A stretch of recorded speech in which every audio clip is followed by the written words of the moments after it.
Welcome to the 3-minute Pontification. I am the 3-minute Pontificator, and today I want to talk about money. This is the opening show, and so I hope you'll enjoy it, and I look forward to having many more after this. And I'd like to know what your ideas are for specific shows. As the 3-minute Pontificator, I would prefer, or I find myself most comfortable talking about things, well, basically anything related to church, family, or state. I like theology, politics, economics, history, but anything in those three categories, which I guess pretty much covers everything. So I have opinions about everything, and I'm willing to share that with you. I'm willing to pontificate on those things for you in 3 minutes or less. And so today I want to talk about money. And the reason I want to talk about money is because of kind of the state of the economy, obviously. You know, as Bill Clinton once is famous for having once said, it's the economy, stupid. Well, it is. And that makes it worth talking about. Now, to begin with, we probably should cover a few depths. How does money get used to begin with? Why do we use money? And the thing is that you know, if you have an economy with, say, 3 people on it, and one of those people makes baskets, another one makes coconuts, and the other one makes shoes, right? And you want to trade your coconuts for the shoes, but the guy who makes the shoes doesn't like coconuts and therefore won't take your coconuts. So then you go and you trade extra coconuts for extra baskets. Now you have more baskets than you need, and you trade those baskets for shoes. Now, in that particular economy, baskets would end up becoming the money because it was the one commodity that everybody wanted. And so you would end up using baskets as a form of currency in that situation. After a while, government gets involved, and of course, naturally, what ended up becoming the natural form of currency over time were gold and silver, because they had value in addition to people's desire to willingness to accept them. They also had value in and of themselves, and so people would desire them for that value, but then also because they knew they could turn around and reuse that with another person in the market economy to trade for their goods. So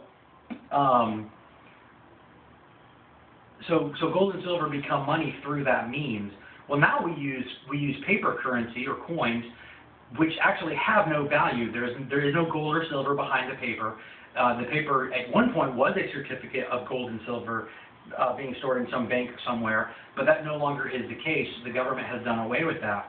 The reason we still use American dollars as currency is because A, we know most people, almost everybody will accept it, and B, the government essentially makes people accept it. You can read on your own dollar bill that it says this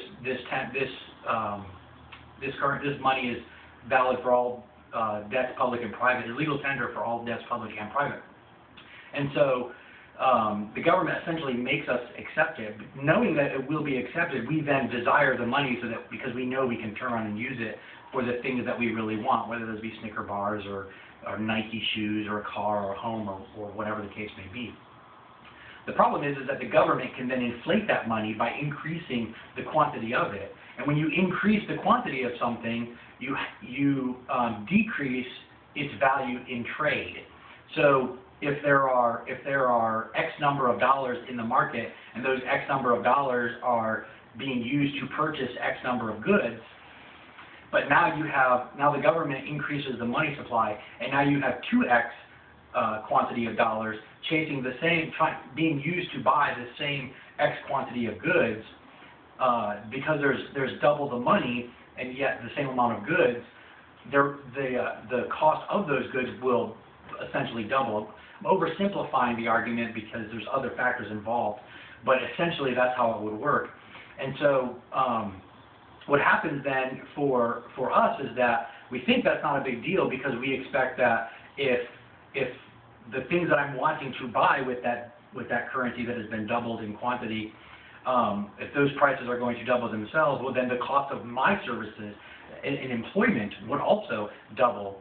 Of course, that can tend to happen over time with cost of living allowances and raises and promotions, but usually that happens at a much slower rate than the cost of goods rising, as you can see in your own paycheck not having increased probably for several months, if not years, and yet every week when you go to the gas station, prices have increased, or grocery store, food prices have increased, clothing prices have increased wherever you go. So you're already feeling the pressure of that. What's worse is that there are senior citizens and other folks living on a fixed budget. They don't have an increased quantity of dollars coming into their bank accounts because they're no longer working, and so they only have this fixed amount, which isn't going to double like everything else did, and yet the prices are still going to go up for the commodities that they're attempting to purchase. And so essentially the government is robbing from those people, and it's doing so at the benefit of its friends, because when the government increases, or in our case, the Federal Reserve and the central bank, when the Federal Reserve increases the money supply, the central bank, the government spends that money with certain industries before it spends it to me personally or to you. And so the defense contractors would receive money for, Lockheed Martin is going to be receiving that money first when they're buying airplanes or selling airplanes to the government or weapons or whatever.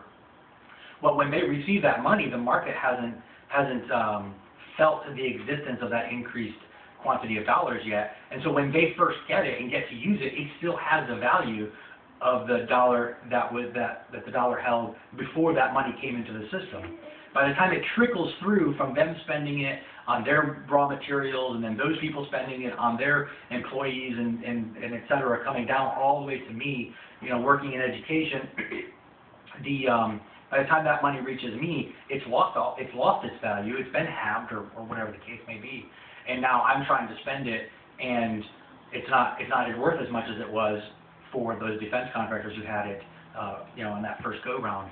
And so it's robbing me, it's robbing us, the American people, to make a specific group of people, those closest to government, to make them richer. And it's robbery, it's theft.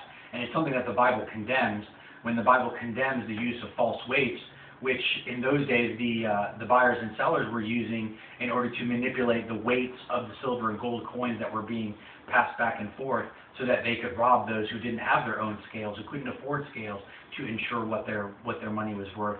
These wealthier buyers and sellers were using false scales in order to manipulate the value of the coinage that was passing by, and the Bible specifically condemns that as a form of theft and robbery, and that's almost exactly what the government is doing with us today. It's adjusting the value of the dollar, but in a way that affects us before it affects them. It's theft, and we need to stand up against that. We need to fight against that, because we're being robbed. Our grandparents are being robbed. Our parents are being robbed, and we need to demand that the Federal Reserve stop manipulating it, that the Federal Reserve be audited, that the Federal Reserve go away, and that we return to a commodity-based form of currency such as gold and silver, and one that is not under the government, the dictates of the government, because the government can always and will always easily manipulate that gold and silver or that commodity to make itself richer and its people poorer. And so we need to demand a market-based form of money, and one of those market-based forms of money may already exist on the market. I suggest to you all that you check out a digital currency called Bitcoin, Bitcoin. Do a Google search for Bitcoin and see that here's a decentralized form of currency that's actually pretty widely accepted. You're not going to use it at Walmart or Amazon, but there are means for you to be able to do so. It's still kind of techy and geeky at this time, but it does have the appearance of being maybe a plausible alternative to the government-controlled currency that we currently are using. And so this is the 3-Minute Pontification. I'm the 3-Minute Pontificator, and I will see you next time. Thanks.